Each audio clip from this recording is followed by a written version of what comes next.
और शाहजहांपुर में बेकाबू बोलेरो ने 3 लोगों की जान ले ली है। शौहर, बीवी और 11 साल के बच्चे की मौत। तेज रफ्तार बोलेरो ने बाइक सवार को टक्कर मारी। हादसे के बाद गड्ढे में पलटी बोलेरो गाड़ी। बोलेरो में सवार 10 लोग भी जख्मी। तो तेज रफ्तार बोलेरो ने बाइक को जिस तरह से ये टक्कर मारी है। शाहजहांपुर में बेकाबू बोलेरो ने 3 लोगों की जान ले ली है। बीवी और 11 साल के बच्चे की मौत हो गई है। तेज रफ्तार बोलेरो ने बाइक में मारी थी टक्कर। हादसे के बाद गड्ढे में पलटी बोलेरो गाड़ी। बोलेरो में सवार 10 लोग भी जख्मी।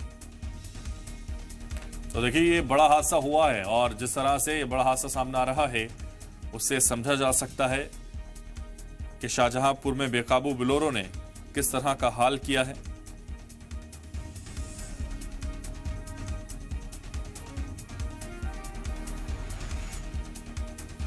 तस्वीरें लगातार आपकी टीवी स्क्रीन पर हैं। जिस तरह से यह हादसा पेश आया है उससे समझा जा सकता है कि कितने लोग इसमें जख्मी हुए हैं।